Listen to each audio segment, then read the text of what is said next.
Morning class. मैं आपकी trainer ऋतु वर्मा। आज का आपका टॉपिक है सेल्फ एम्प्लॉयमेंट। तो चलिए हम जानते हैं सेल्फ एम्प्लॉयमेंट क्या होता है और आपके जीवन में उसकी कितनी महत्वता है। ठीक है, तो आज का टॉपिक आपका सेल्फ एम्प्लॉयमेंट,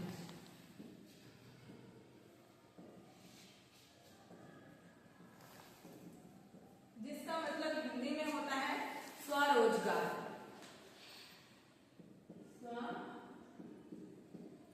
स्वरोजगार, ठीक है। स्वरोजगार से हम क्या समझते हैं? पहली चीज तो ये है कि हमें स्वरोजगार को समझने के लिए रोजगार और स्वरोजगार का अंतर समझना पड़ेगा। ठीक है, तो चलिए देख लेते हैं। फर्स्ट आपका आता है सेल्फ, यानी स्वयं या स्व, ठीक है। एंड सेकेंड आपका है एम्प्लॉयमेंट, एम्प्लॉयमेंट, इसका मतलब है रोजगार। ठीक है, तो आप रोजगार और स्वरोजगार में क्या डिफरेंस है? देखो, रोजगार में आप क्या करते हो कि आप किसी के अंडर जॉब कर रहे होते हो, यानी किसी के अधीन होकर नौकरी कर रहे होते हो, यानी आपका कोई बॉस होता है, आप उसके एम्प्लॉयर होते हो। ठीक है, आप उनके अंडर काम कर रहे हो और आप उनकी सारी चीजें जो रूल्स एंड रेगुलेशंस हैं वो फॉलो कर रहे हो। इसमें आपको किसी भी प्रकार का कोई आज़ादी नहीं होता, किसी भी प्रकार का कोई अपना खुद का विचार रखने का इतना ज़्यादा छूट नहीं मिलता है। ठीक है, और आप वहाँ पर उनके अधीन होकर काम कर रहे होते हैं। ठीक है, स्वरोजगार में क्या होता है? स्वरोजगार आपका क्या होता है कि इसमें व्यक्ति अपने खुद के ज्ञान को, खुद के संसाधनों को और खुद के पैसों के साथ जो बिजनेस स्टार्ट करता है और उसका साथ अपनी काबिलियत के साथ जो भी रोजगार शुरू करता है उसे हम स्वरोजगार करते हैं। यानी वह अपना खुद का मालिक होता है और उसको किसी के अंदर किसी के नीचे काम नहीं करना पड़ता, वह किसी के अधीन होकर काम नहीं करता है। ठीक है, तो अभी आपको इसका और इसका डिफरेंस समझ में आ गया होगा कि रोजगार एंड स्वरोजगार क्या होता है। देखो, अब हम जान लेते हैं कि स्वरोजगार कितने प्रकार के होते हैं।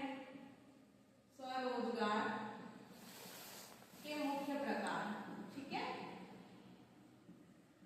मुख्य प्रकार, ठीक है ना। तो पहला आपका होता है उत्पादन। ठीक, अब उत्पादन क्या होता है? उत्पादन में हम किसी भी प्रोडक्ट को बनाते हैं।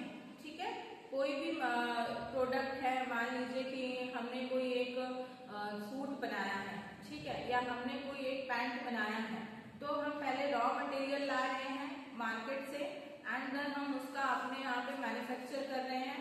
मैन्युफैक्चर इन द सेंस कि उसका पैटर्न बना रहे हैं, उसकी कटिंग कर रहे हैं एंड उसका ड्राफ्टिंग कर रहे हैं, फिर हम उसकी सिलाई कर रहे हैं और तब वो आकर के मार्केट में जाता, तब वो बनकर तैयार होने के बाद मार्केट में जाता है। ठीक है, तो हमने एक प्रोडक्ट बनाया, प्रोडक्ट बनाकर बेचा, तो इसलिए कौन सा रोजगार आपका उत्पादन में आता है? देख लो, टेलरिंग, ठीक है। नेक्स्ट आपका खेती किसानी, ठीक है। इसमें भी आप बीज लाते हो मार्केट से जाकर के, फिर आप उस बीज को बोते हो एंड आप उसका पूरा टाइम ध्यान रखते हो, पानी डालते हो, उसमें खाद डालते हो, है ना। और उसके बाद जो रोजगार में आपका नेक्स्ट है मोबाइल रिपेयरिंग, मोबाइल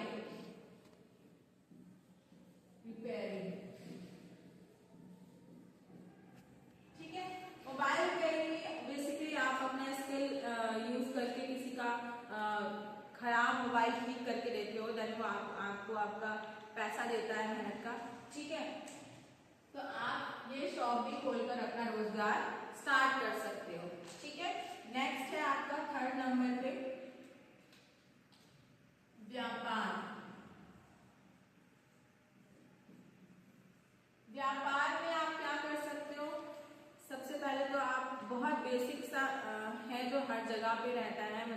दुकान हर जगह पे रहती हैं, ठीक है। कभी कहीं परचून की होती है, कहीं किसी की डेयरी होती है, कहीं किसी की होटल होते हैं, कहीं किसी के गवर्नमेंट के दुकान होते हैं, ठीक है। तो दुकान में हम, व्यापार में हम दुकान खोल सकते हैं अपनी, ठीक है। क्योंकि व्यापार में क्या होता है कि हम होलसेल मार्केट से अपना माल उठाते हैं, यानी हमारा जो प्रोडक्ट होते हैं वो हम उठाते हैं एंड हम फिर उसको आकर के अपनी दुकान में बेचते हैं।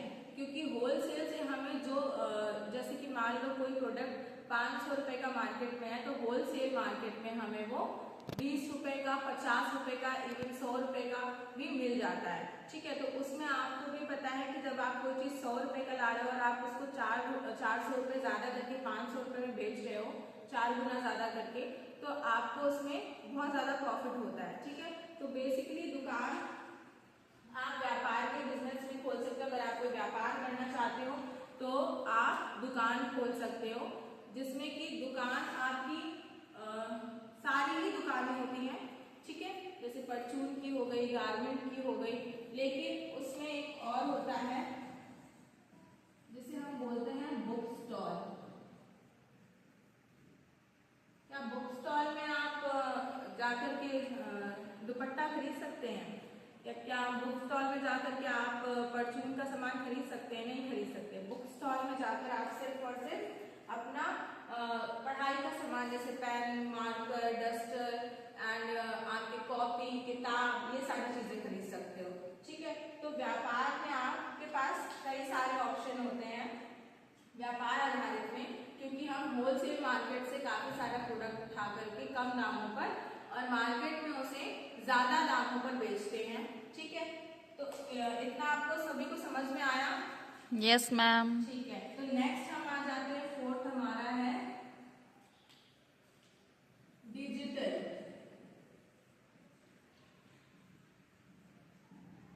डिजिटल में आप क्या करते हो?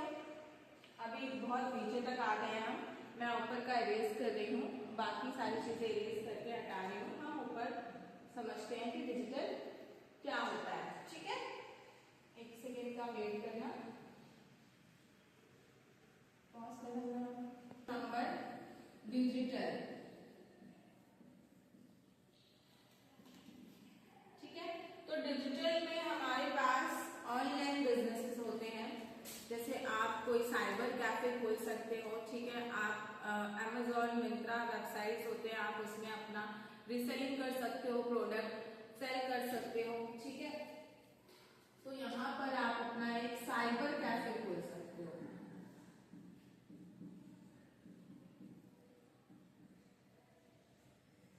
साइबर कैफे, ठीक है। साइबर कैफे में क्या होता है, बेसिकली वहां पर साइबर कैफे में फॉर्म भरे जाते हैं, ठीक है। आपका जाति प्रमाण पत्र, आपका आय प्रमाण पत्र बनता है, आपको किसी भी प्रकार का कोई फॉर्म भरना है तो आप साइबर कैफे जाते हो, ठीक है। इसमें फिर आपका ये काम किसमें ऐड हो जाता है? डिजिटल आधारित व्यापार में, रोजगार में, ठीक है। इसमें ही नेक्स्ट आपका आ जाएगा कोई e commerce platform. E commerce platform में क्या होता है, आप सभी को पता है कि आजकल मार्केट में कितने सारे ऐप्स हैं, है ना, जिसमें कुछ बहुत फेमस ऐप हैं, जैसे Amazon, मिंत्रा, मीशो अभी बहुत ज़्यादा हमारा हाईलाइटेड ऐप है, बिकॉज उसमें हमें बहुत सारी चीज़ें ऐसी मिल जाती हैं जो कई दूसरे ऐप्स में उतने ही मतलब ज़्यादा दामों पे मिलती हैं और वहाँ पर कम दामों पे मिलती है, ठीक है। तो आप वहाँ पर भी अपना बिजनेस रन कर सकते हो, एक छोटा सा स्मॉल बिजनेस स्टार्ट कर सकते हो, क्योंकि एक ये बहुत अच्छा प्लेटफॉर्म होता है कि आपने वहाँ पर अपना कोई प्रोडक्ट तो वहाँ पर आप अपना प्रोडक्ट रीसेल भी कर सकते हो और सेल भी कर सकते हो, यानी कि मतलब खरीद भी सकते हो और बेच भी सकते हो, ठीक है। मीशो में आपके पास एक ऑप्शन होता है जो दूसरे ऐप्स में नहीं होता है। मीशो में एक ऑप्शन ये रहता है कि आप वहाँ पर अपना बिना जीएसटी नंबर का भी सेल कर सकते हो, लेकिन अगर आपको बहुत बड़ी स्केल पे अपना वहाँ पर बिजनेस रन करना है तो आपको उसके लिए जीएसटी नंबर चाहिए होगा। लेकिन जो दूसरे प्लेटफॉर्म्स हैं जैसे Amazon, मिंत्रा, ठीक है, फ्लिपकार्ट, यहाँ पर आपको बिना जीएसटी नंबर के आप वहाँ पर अपना रजिस्ट्रेशन नहीं कर सकते, ना ही आप अपना वहाँ पर बिजनेस रन कर सकते हो। तो आई थिंक आप सभी को ये स्वरोजगार के मुख्य जो कुछ प्रकार हैं वो समझ में आए होंगे। ठीक है, तो हम इसके बाद जान लेते हैं कि हमें इनसे लाभ क्या होता है। ठीक है, जैसे कि हम अपना रोजगार स्टार्ट करते हैं खुद का, तो हमें उनसे क्या क्या लाभ होते हैं, चलिए हम वो जान लेते हैं। ठीक है,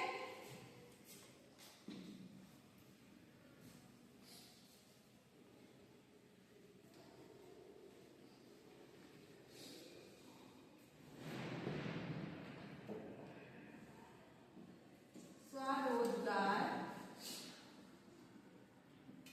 के लाभ।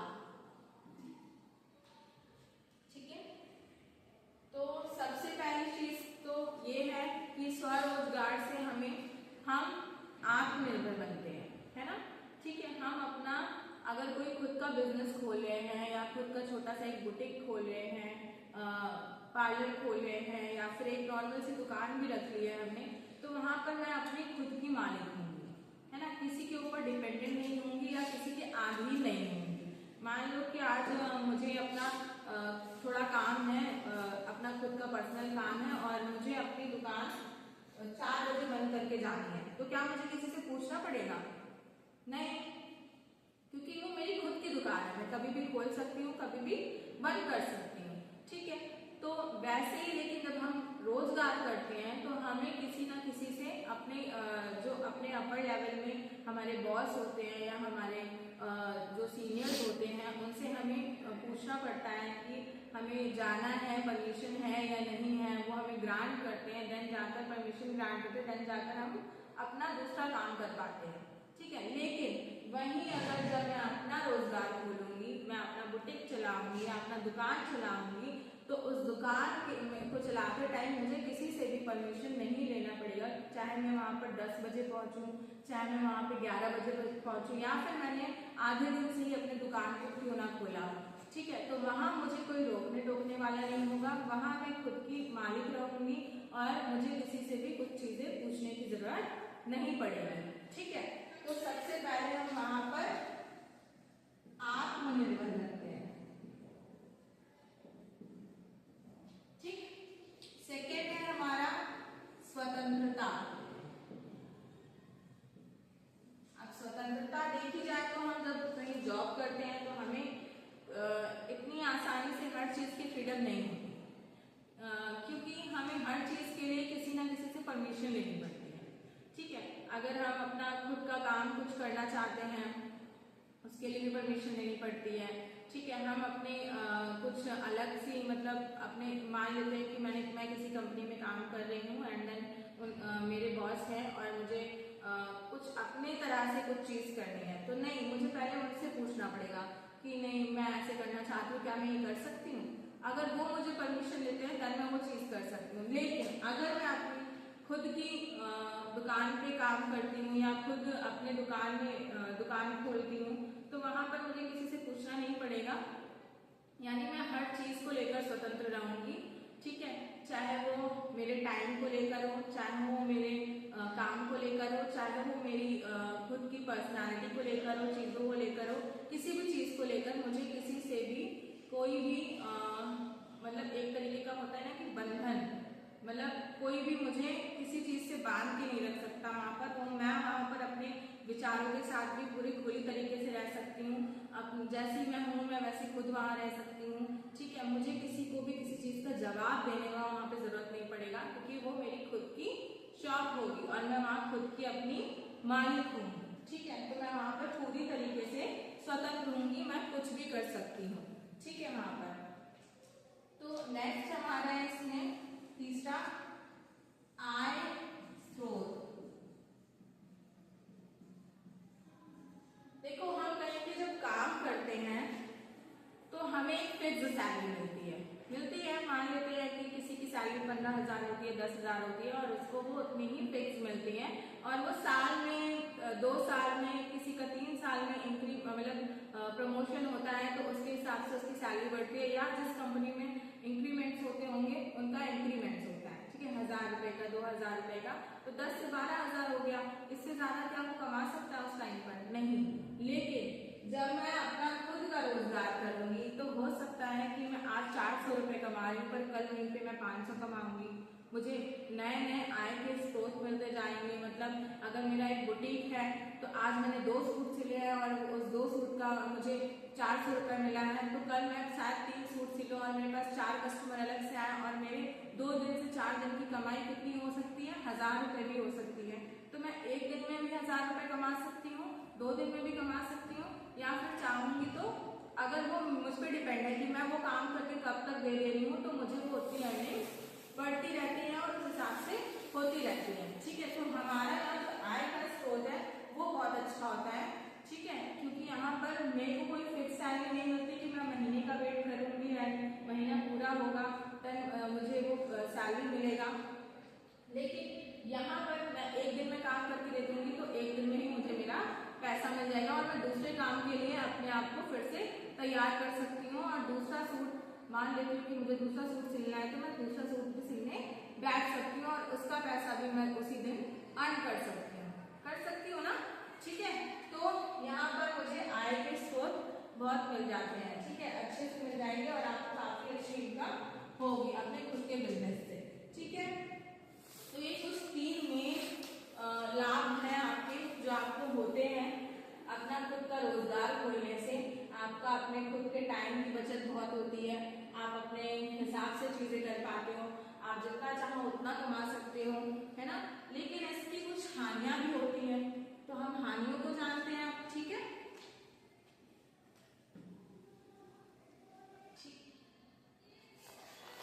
अब हम रोजगार में जो हानियां होती हैं, स्वरोजगार में जो हानियां हमें होती हैं उसके बारे में हम जानेंगे कि हमें क्या क्या चुनौतियों का सामना करना पड़ता है, क्या क्या चीजें फेस करनी पड़ती हैं। तो हमने लाभ देख लिए, लाभ तो हमें बहुत अच्छे लगे। ठीक है, अरे वाह कि अब तो मैं खुद की मालिक बन जाऊंगी और खुद ही इतने सारे पैसे कमा लूंगी। लेकिन इसके साथ साथ हमारे पास हानियां भी होती हैं, क्योंकि जब एक कोई भी इंसान हो, कोई भी व्यक्ति हो, अगर वो अपना बिजनेस रन करना चाहता है यानी स्मॉल बिजनेस खोलना भी चाहता है तो उसको उस लाभ के साथ साथ हानियों को भी एक्सेप्ट करना पड़ता है। बिकॉज अगर वो ये नहीं कर सकता तो वो आगे अपना बिजनेस नहीं कर सकता। ठीक है, क्योंकि वह देखो हर चीज के 2 पहलू होते हैं। अगर हमें लाभ होते हैं स्वरोजगार में तो हमें हानियां भी होती हैं, तो हमें उस हानियां को भी देखते हुए अपने स्वरोजगार को ध्यान में रखते हुए स्टार्ट करना होता है और अपने आप को उस तरीके से प्रिपेयर रखना पड़ता है कि अगर मेरे बिजनेस में कोई चुनौती आती है या मेरे दुकान में कुछ ऐसा प्रॉब्लम आ जाता है तो मैं उसको फेस करने के लायक रहूं। ठीक है, और मैं एक रिस्क टेकर बनूं, तभी मैं एक छोटा बिजनेस हो चाहे बड़ा बिजनेस हो, जब तक हम कोई रिस्क नहीं लेते, हम किसी हानि के लिए तैयार नहीं होते हैं, तब तक हम कोई भी बिजनेस रन नहीं कर सकते हैं। ठीक है, तो अब हम इसकी हानियां जान लेंगे। स्वरोजगार में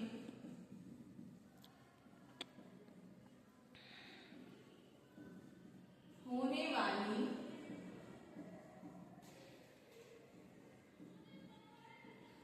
हानियां।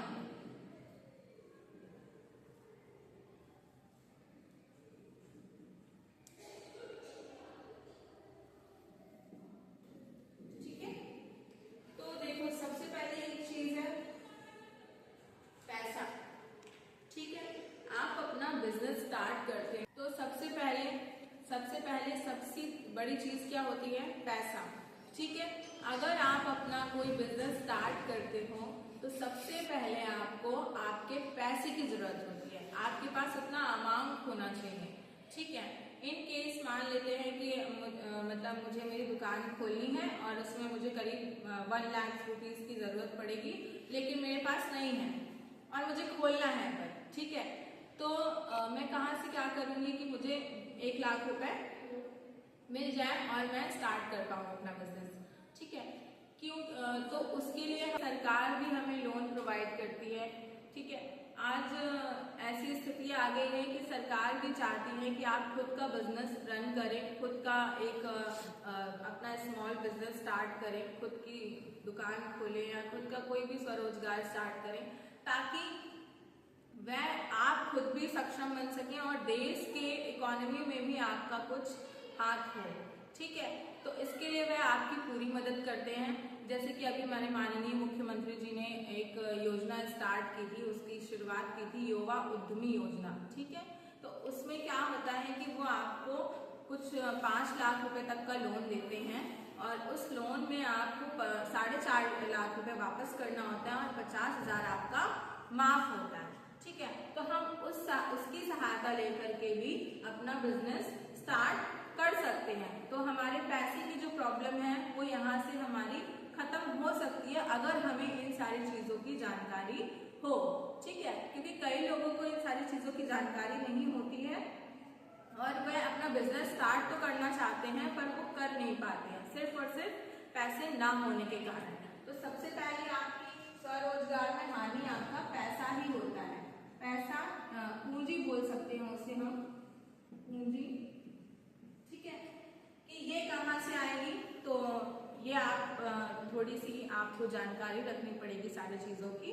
और आप जब बिजनेस खोलना चाहते हो, अपना दुकान खोलना चाहते हो, तो आपको इन सारी चीज़ों के बारे में भी जानना होगा ताकि आपकी ये प्रॉब्लम सॉल्व हो सके। ठीक है, और पैसे में हानि कैसे होती है आपकी। मान लेते हैं कि मैंने अपनी दुकान खोली है और बहुत ज़्यादा फर्क पड़ता है एक एरिया का। ठीक है, अगर आपका एरिया ऐसा नहीं है कि जहाँ पर वह दुकान चल पाए, तो आपकी दुकान वहाँ से ज़्यादा मुनाफा कमाकर नहीं दे पाएगी। ठीक है, मान लो एक मैंने शॉप खोली है टेलरिंग की या बुटीक की शॉप खोली है, लेकिन वहाँ का एरिया इतना ज़्यादा वैसा नहीं है कि मतलब कि आबादी कैसी है, सोसाइटी कैसी है, लोकेलिटी कैसी है।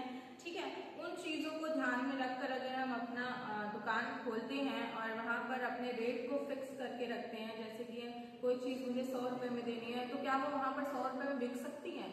ठीक है, तो ये चीज़ का हमें ध्यान रखते हुए अपने दुकान को रन करना होता है, अपने दुकान को चलाना होता है, ताकि वहाँ पर हमारा बिजनेस अच्छे से चल सके।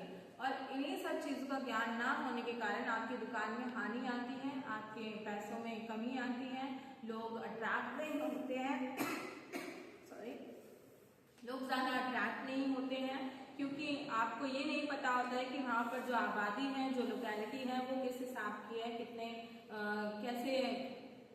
पैसे दे सकती है, किस प्रोडक्ट पे इतना पैसा मिल सकता है और किस प्रोडक्ट पे नहीं। तो उन सारी चीज़ों का भी ध्यान आपको रखना पड़ता है, जिससे कि आपकी दुकान आपको ज़्यादा से ज़्यादा मुनाफा कमाकर दे सके। ठीक है, तो यहाँ पर दूसरी चीज़ आपकी आ जाएगी सोसाइटी। ठीक है, सोसाइटी की वजह से भी आपको बहुत ज़्यादा हानियाँ हो सकती हैं आपकी दुकान में। ठीक है, तो ये ज़रूर ध्यान रखें। तो सोसाइटी हमारी कैसी है, ये बहुत ज़्यादा डिपेंड करता है एक दुकान खोलने पे। ठीक है, अगर मान लेते हैं कि मैंने एक चिकन की शॉप खोली है, ठीक है, लेकिन वहाँ की सोसाइटी ऑलमोस्ट हिंदू है, वहाँ पर मान लेते हैं कि आपका 10% हिंदू है और 1% मुसलमान है। ठीक है, तो क्या वहाँ पर हमारी दुकान चल पाएगी? नहीं चल पाएगी। क्यों? क्योंकि वहाँ पर जिस चीज़ को मैं बेच रही हूँ उसे कंज्यूम करने वाले लोगों की आबादी ही कम है। ठीक है, तो तब डिपेंड करता है कि आपका क्या मतलब कि जो आप बेच रहे हो वो आपके लिए लाभकारी है या हानिकारक है उस समय पर। क्यों? क्योंकि आपने एक सही सोसाइटी में अपनी दुकान नहीं खोली है, एक सही जगह पर अपनी दुकान नहीं खोली है। तो इस चीज़ का भी आपको ज्ञान रखना पड़ता है कि हम किस चीज़ की दुकान कहाँ खोल रहे हैं। ठीक है, इसमें सोसाइटी का बहुत फर्क पड़ता है। नेक्स्ट है आपका तीसरा है आपका यहाँ पर अनुभव की कमी।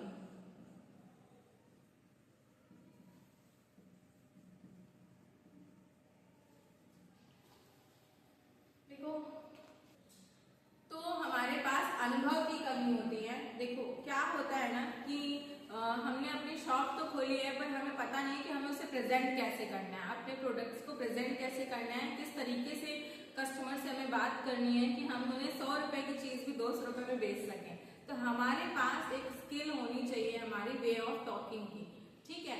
कस्टमर से हमेशा आपको प्यार से बात करनी चाहिए, उनकी चीजों को सुनना चाहिए, पहले उसको ऑब्जर्व करना चाहिए, देन आपको उस हिसाब से उनकी सोल्यूशंस देने चाहिए, ठीक है। जैसे मान लेते हैं कि मेरी कॉस्मेटिक की दुकान है और कस्टमर को मेरे यहाँ पर लिपस्टिक लेने आना है, ठीक है। तो वो लिपस्टिक लेने आया बट उसको चाहिए रेड, ठीक है। लेकिन मैं उसको बोलूंगी कि मैम आप ये वाला शेड ट्राई करके देखिए और क्या पता ये भी आप पर बहुत सूट करेगा, मुझे ऐसा लगता है, आप एक बार ट्राई करिए। कस्टमर ट्राई करता है एंड उसको वहां पर उस जगह पर वो लिपस्टिक अपने फेस पर अच्छी लगती है, वो रेड के साथ साथ वो पिंक लिपस्टिक भी लेकर जाता है। तो ये तरीका होता है कि हम उन्हें किस तरीके से ग्रीट कर रहे हैं, किस तरीके से हम उनसे बात कर रहे हैं और किस तरीके से हम उन्हें अट्रैक्ट कर रहे हैं अपने प्रोडक्ट्स के थ्रू, ठीक है। तो ये आपके पास इस चीज का अनुभव होना चाहिए। एक फोर्थ लास्ट हमारे पास कहानी है जो हमारी होती है बाजार में प्रतिस्पर्धा, ठीक है। तो हम उसको भी देख लेते हैं। बाजार में प्रतिस्पर्धा,